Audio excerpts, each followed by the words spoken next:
Hello students, स्वागत है आज के इस वीडियो में। और देखिए, आज की इस वीडियो काफ़ी इंपॉर्टेंट है क्योंकि हम कवर करेंगे आज के इस टॉपिक में कि नेशनलिस्ट यानी राष्ट्रवादियों के लेकर क्या रिस्पॉन्स थे। जो वर्ल्ड वार फर्स्ट हुई थी आपका, तो वर्ल्ड वार फर्स्ट में जो 1914 से 1918 के बीच में हुआ, इसमें भारत के राष्ट्रवादी नेताओं के क्या अप्रोच रहा, हम इसके बारे में डिटेल में जानेंगे। देखिए, 1914 में युद्ध का शुरू हुआ, वर्ल्ड वार शुरू हुए।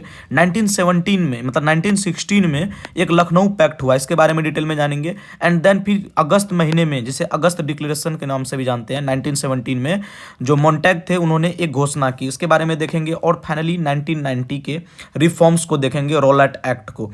तो चलिए देखते हैं। सबसे पहले वर्ल्ड वार फर्स्ट की हम बात करें तो वर्ल्ड वार फर्स्ट में क्या हुआ ना कि सेंट्रल पावर और साथ ही एलाइड पावर, दो पावर के बीच में युद्ध हो रहा था। और ये काफ़ी महत्वपूर्ण भी हो जाता है जब हम सेंट्रल पावर और एलाइड पावर की बात करते हैं। देखिए, सेंट्रल पावर में कौन कौन था। सेंट्रल पावर में आपके जो कंट्री थे वो Germany, Austria Hungary, Bulgaria, Ottoman empire, और सबसे प्रमुख और केंद्र में था ओटोमन अम्पायर। उस समय काफ़ी शक्तिशाली रीजन हुआ करता था। और एलाइड पावर में आज के समय में, जिसे आप सोच नहीं सकते हैं, ऐसी कंट्री उस समय जो थी एक साथ लड़ रही थी। मतलब एक साथ था ग्रेट ब्रिटेन, फ्रांस, रसिया और यूएसए एक साथ था, जापान और इटली। और इसी क्योंकि ग्रेट ब्रिटेन इसके साथ था, तो इंडिया के जो सोल्जर्स थे वो ग्रेट ब्रिटेन की तरफ से लड़ रहे थे। तो फाइनली क्या हुआ ना कि सेंट्रल पावर एलाइड पावर के बीच में युद्ध हुआ और सेंट्रल पावर इसमें हार गई। इसका नतीजा ये हुआ। देखिए, अब युद्ध जो चल रहा है वर्ल्ड वार फर्स्ट, तो ब्रिटिश का क्या रिस्पॉन्स है। देखिए, ब्रिटिश की बात करें तो ब्रिटिश ने जमकर भारत संसाधनों को इस्तेमाल किया। जबरन लोगों को सेना मतलब भारतीयों को सेनाएं में भर्ती कराया गया। देखिए, एक्सपेक्टेशन क्या था यहाँ के राष्ट्रपतियों की बात करें या और जो मतलब नॉर्मल पीपल की बात करें, तो अप्रोच क्या था कि देखिए, लॉयल्टी रहना, क्योंकि यदि आप लॉयल रहेंगे तभी आपको फ्यूचर में कंसेशन मिलेंगे, लाभ मिलेंगे, ऐसा एक्सपेक्टेशन था यदि हम ब्रिटिश के साथ देते। और ब्रिटिश का भी कुछ इस प्रकार के एटीट्यूड थे, लेकिन रियलिटी थोड़े अलग थे। क्योंकि 1915 में जब डिफेंस इंडिया एक्ट आया था, तो बड़े लेवल पर आम लोगों से लेकर नेताओं तक को रिप्रेस किया गया, मतलब कि तनाव में रखा गया और काफ़ी बड़े पैमाने पर दमन किया गया। तो ये एक्चुअल रियलिटी था, लेकिन एक्सपेक्टेशन भर भर के था इस युद्ध से, और परिणाम सेंट्रल पावर हार गई। चलिए हम देखते हैं डिटेल में आगे। तो सबसे जो महत्वपूर्ण टॉपिक की बात करें तो सबसे पहले हम देखते हैं कि भारत सेनाओं का इन पर क्या प्रभाव पड़ा। इंडियन सोल्जर को बहुत भयानक तरीके से प्रभाव पड़ा वर्ल्ड वार फर्स्ट के समय में। लगभग 1.5 मिलियन, यानी ये संख्या लगभग 15 लाख के होता है। 15 लाख सेनाओं को जबरन 1917 से लेकर 1919 के बीच में भर्ती कराया गया, जब यूके हारने लगा, मतलब यूके को नुकसान हुआ।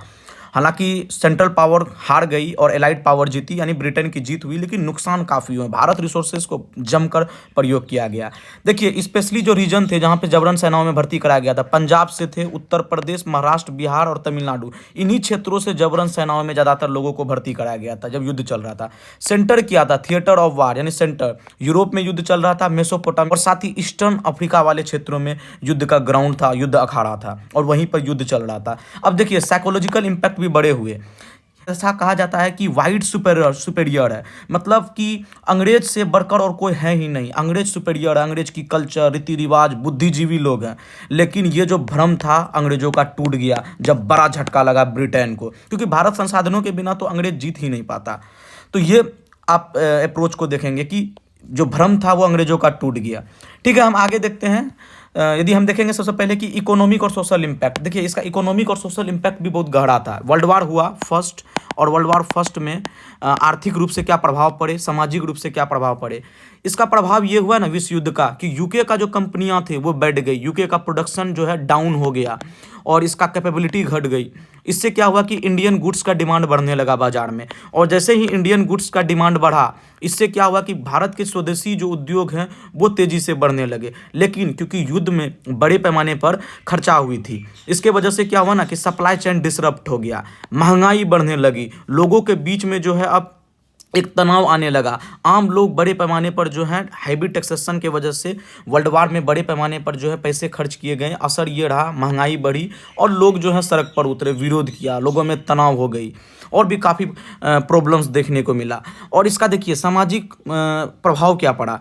देखिए, बड़े पैमाने पर पहले क्या था, सेनाओं में लोगों को जबरन भर्ती कराया गया, लेकिन विश्व युद्ध के बाद क्या परिणाम हुए कि नर्सेस की बहाली तेजी से हुई, डॉक्टर्स की बहाली हुई, मतलब नॉन प्रोफेशनल्स सब जो थे, जो मतलब कि ब्रिटिश लोगों के लिए मतलब जो उतने प्रभावशाली ना हो, लेकिन ऐसे लोगों का भी बहाली कराया गया, नर्सेस का, डॉक्टर का।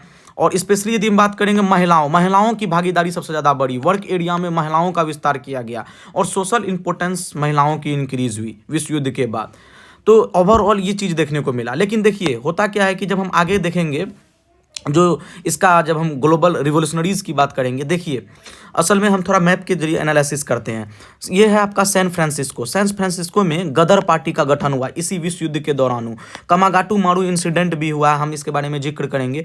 इस रीजन में बर्लिन है, जर्मनी में एक जिमरमन प्लान बनाया गया विश्व युद्ध के दौरान ही। और फाइनली जो है यहाँ पर सिंगापुर है, इंडिया के खूब नज़दीक, आप देख सकते हैं मलाका स्ट्रेट के लगभग आसपास, यहाँ सिंगापुर मुटिनी, यहाँ पर भी बड़े पैमाने पर 1915 ईस्वी को सिंगापुर में विद्रोह देखा गया। हम डिटेल में बात करेंगे। ये जो तीन विश्व युद्ध के दौरान जो तीन बड़े जो डेवलपमेंट हुए, उनमें एक है गदर पार्टी, एक है आपके बर्लिन जिमरमन प्लान, बर्लिन कमेटी, और एक है सिंगापुर विद्रोह। हम डिटेल में इसके बारे में देखते हैं। देखिए 1913 में जब गदर पार्टी का गठन हुआ तो आमतौर पर जो है युगांतर आश्रम, जो कि सैन फ्रांसिस्को अमेरिका में है, यूएसए में है, और जो मुख्य लीडर थे वो लाला हरदयाल थे, सोहन सिंह था और करतार सिंह और भगवान सिंह भी था। हम बोल सकते हैं कि इसमें 4 सिंह थे, 4 सिंह, करतार सिंह, सोहन सिंह, लाला हरदयाल सिंह और भगवान सिंह। मतलब ये मुख्य लीडर थे। लाला हरदयाल इसमें से बहुत ही मुख्य लीडर थे।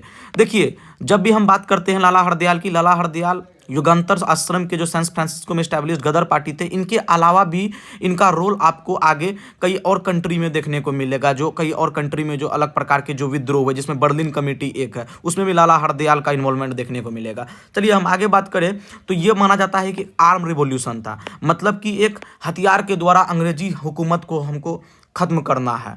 और इसमें जो स्पेशली मेथड प्रयोग किया गया गदर न्यूज़पेपर, और साथ ही जो गुप्त लिटरेचर मतलब गुप्त साहित्य का प्रयोग किया गया, न्यूज़पेपर का प्रयोग किया गया, ताकि जो सोल्जर है सेनाओं तक मैसेज जा सके और सेना आर्म के थ्रू, हथियार के थ्रू भारत में सत्ता को उखाड़ के फेंकना है अंग्रेजों को। इस प्रकार के उद्देश्य बनाया गया गदर पार्टी का।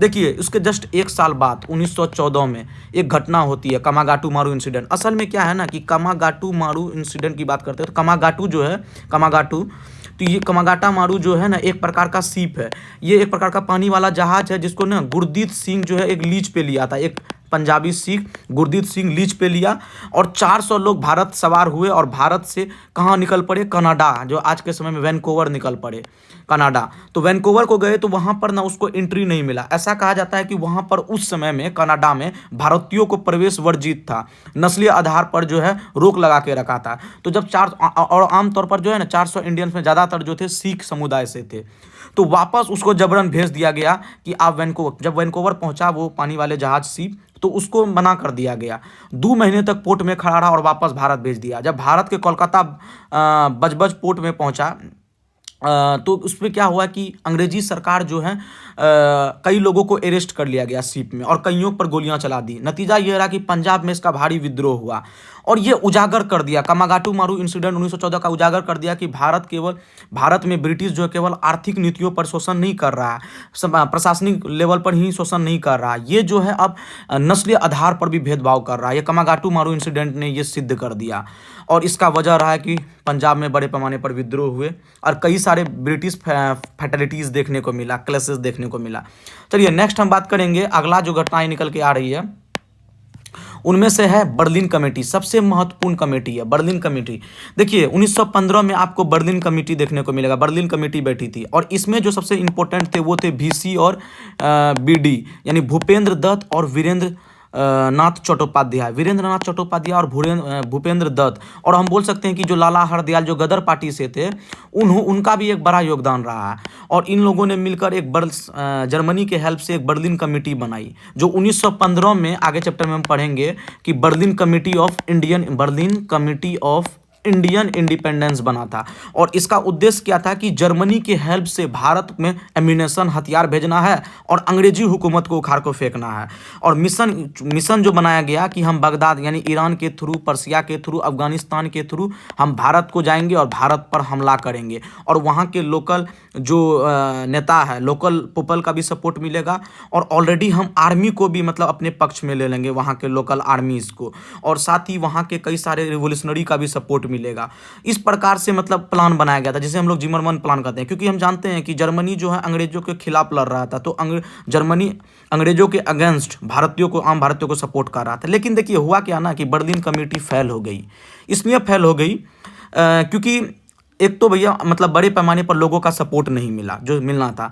अफगानिस्तान का हेल्प मांगा तो उस समय अफगानिस्तान का भी बड़े पैमाने पर सपोर्ट नहीं मिला। और अंग्रेजी जो खुफिया एजेंसी है वो उस समय काफ़ी ताकतवर थी। कई सारे ट्रेटर इन्फॉर्मर के जरिए ये जो कॉन्स्पायरेसी रची गई थी इसको पता चल गया, एक्सपोज हो गया, और ब्रिटिश ने इजीली इसको क्रश्ड कर दिया। तो ये चीज़ देखने को मिला, बर्लिन कमेटी फेल हो गई। देखिए ठीक उसी वर्ष 1915 में सिंगापुर में भी विद्रोह हो गया, और सिंगापुर में जो विद्रोह हुआ पंजाबी मुस्लिम के 5th लाइट इन्फेंट्री और 36 सिख बटालियन, यानी 5th लाइट इन्फेंट्री और 36th बटालियन ने मिलकर विद्रोह कर दिया। कहाँ पर किया? आपके सिंगापुर में। और इसमें जो मोस्ट प्रोमिनेंट लीडर थे वो थे जामदार चिश्ती खान और अब्दुल घानी। जामदार चिश्ती खान और अब्दुल घानी। रिजल्ट ये हुआ कि ये भी विद्रोह कुछ खास मैसिव नहीं रहा और आसानी से अंग्रेजी सरकार ने इसे दबा दिया।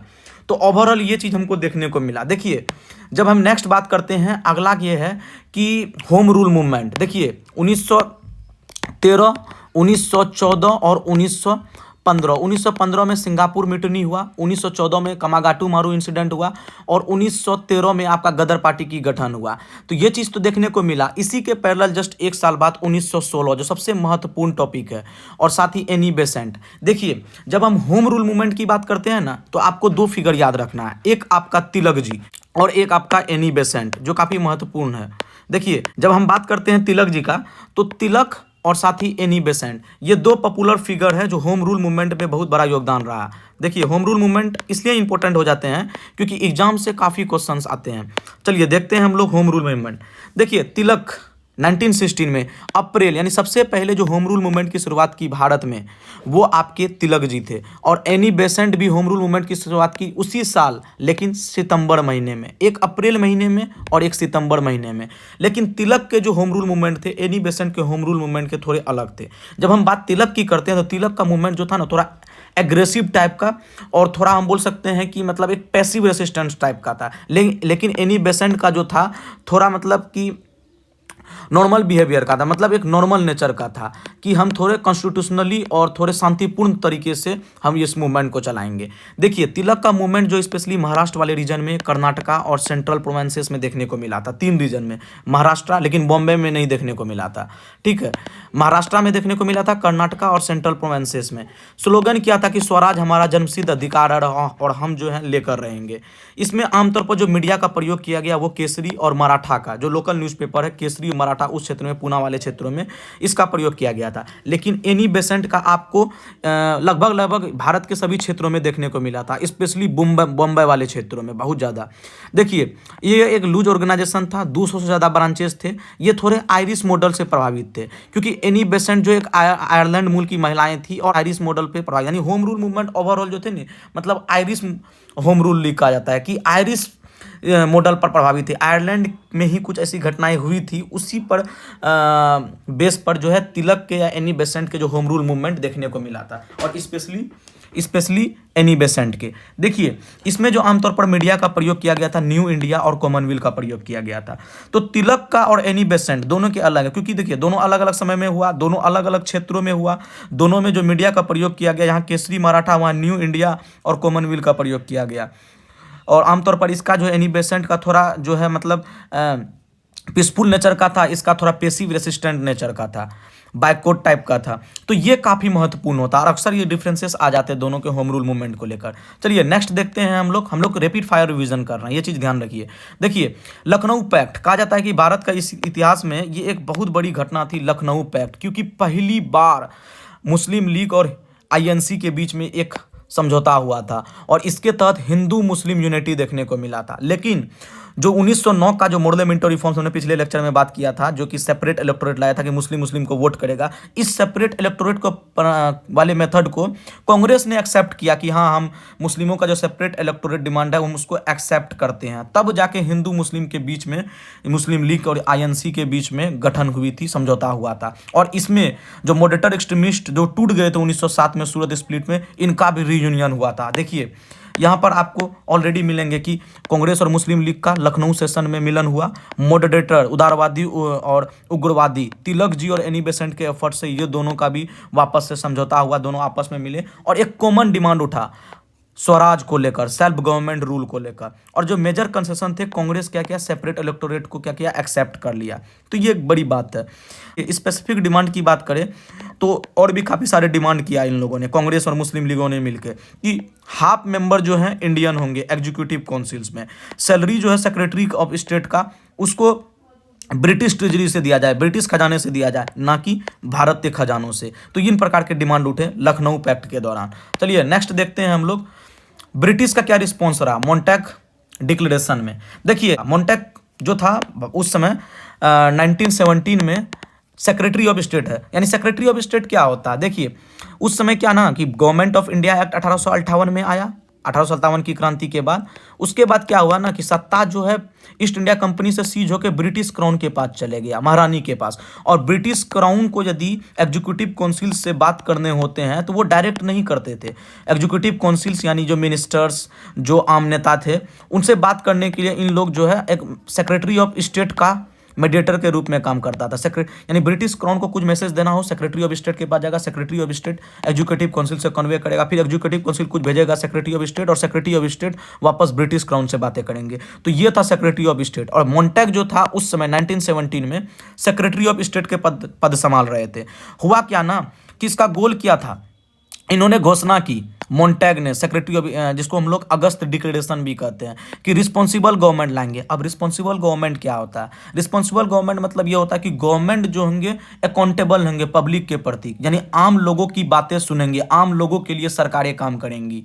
इसको कहते हैं हम लोग रिस्पॉन्सिबल गवर्नमेंट। तो उद्देश्य क्या था जब अगस्त डिक्लेरेशन हुआ कि हाँ अब भारत में जो है एक रिस्पॉन्सिबल गवर्नमेंट आएगी, आम लोगों के अधिकार मिलेंगे, आम लोगों के काम करने के लिए एक सेल्फ गवर्नमेंट गवर्निंग इंस्टीट्यूशन बनाए जाएंगे। लेकिन सवाल ये है कि ये केवल एक घोषणा थी, असल में ऐसा कुछ देखने को नहीं मिला, क्योंकि आप देखेंगे तो इसका कोई टाइम फ्रेम नहीं था, घोषणा कर दिया। देखिए इसका उद्देश्य भी था, मोन्टैग ने घोषणा इसलिए किया कि लगातार अंग्रेजों को विश्व युद्ध में नुकसान हो रहे थे, भारत में इन्फ्लेशन बढ़ रही थी, लोग तनाव आ रहे थे, ऑलरेडी होम रूल मूवमेंट चल रहे थे, और ऑलरेडी जो है आम लोग महंगाई, बेरोजगारी जैसे समस्याओं से जूझ रहे थे।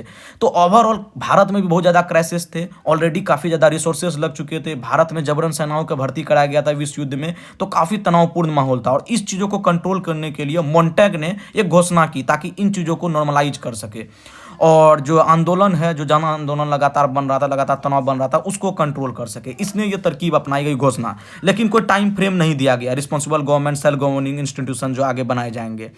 और इससे क्या हुआ ना कि बिनो वायलेंट डिपोटिज्म भी डेड हो गया। अंग्रेज कहते थे ना कि हम जो है भारतीयों के भले के लिए काम कर रहे हैं, दैट इज कॉल्ड बिनो वायलेंट डिपोटिज्म, उसका डेड हो गया, वो खत्म हो गया। क्यों? क्योंकि विश्व युद्ध का झटका बहुत जोरदार था। और स्वराज जो है शब्द जो है पहली बार सुर्खियों में आया, और स्वराज की डिमांड उठा, और बहुत तेजी से स्वराज को लेकर चीज़ें आगे बढ़ी। तो ओवरऑल ये चीज़ देखने को मिला था मोन्टैग डिक्लेरेशन में। रिस्पॉन्सिबल गवर्नमेंट एक घोषणा थी, हालांकि कोई टाइम फ्रेम नहीं था, बिना वायलेंट डिपोटिज्म समाप्त हुई, और डिमांड सेल्फ गवर्निंग इंस्टीट्यूशन और स्वराज की डिमांड बहुत तेजी से आगे बढ़ा। चलिए नेक्स्ट देखते हैं हम लोग, सबसे महत्वपूर्ण टॉपिक 1919 का गवर्नमेंट ऑफ इंडिया एक्ट, यानी मोंटफोर्ड रिफॉर्म। अच्छा ये बात बताइए, मोन्टैग, ये 1917 वाले जो अभी जो पढ़े हमने, तो मोन्टैग जो था क्या था, सेक्रेटरी ऑफ स्टेट था, ठीक है। और फोर्ड जो था, फोर्ड क्या था, फोर्ड था आपके उस समय के वाइसराय, ठीक है। तो मोन्टैग यानी सेक्रेटरी ऑफ स्टेट और वाइसराय, इसको रिफॉर्म कहते हैं, क्योंकि कुछ बड़े परिवर्तन हुए थे, बदलाव हुए थे गवर्नमेंट ऑफ इंडिया एक्ट के तहत। तो गवर्नमेंट ऑफ इंडिया एक्ट को हम लोग मोन्टैग चेम्सफोर्ड रिफॉर्म भी कहते हैं, क्योंकि चेम्सफोर्ड जो थे वो वाइसराय थे, मोन्टैग जो थे सेक्रेटरी ऑफ स्टेट थे। देखिए कई बड़े बदलाव देखने को मिला गवर्नमेंट ऑफ इंडिया एक्ट 1990 में। एक तो ये कि सेंट्रल लेवल पर बैक कैमरलिज्म आया, यानी अपर हाउस बनाई। जैसे आज के समय में लोकसभा राज्यसभा देखते हैं, निम्न हाउस लोकसभा राज्यसभा, उस समय में क्या हुआ ना कि केंद्रीय स्तर पर बैक कैमरलिज्म अपनाई गई, यानी दो सदन को दो भाग में बांटा गया। अपर सदन को कहा गया काउंसिल ऑफ स्टेट, और लोअर काउंसिल ऑफ स्टेट, और लोअर सदन को कहा गया लेजिस्लेटिव असेंबली। तो बैक कैमरलिज्म प्रणाली अपनाई गई सेंटर में। देखिए डायरेक्ट इलेक्शन हुआ, डायरेक्ट इलेक्शन हुए, लेकिन लिमिटेड लेवल पे। क्यों लिमिटेड लेवल पे? क्योंकि उस समय सभी को वोट देने का अधिकार नहीं था, महिलाओं को वोट देने का अधिकार नहीं था, आम जनों तक वोट देने का अधिकार नहीं था, मतलब एक लिमिटेड चॉइस थी। डायरेक्ट इलेक्शन तो हुआ लेकिन लिमिटेड थी। और हम बात करें प्रोविंसेस यानी प्रांतों पर, कि कई सारे प्रांत भी थे, तो प्रांतों पर डायरची आई, यानी गवर्नमेंट ऑफ इंडिया एक्ट में पहली बार आपको प्रांत स्तर पर डायरची आई। डायरची क्या होता है?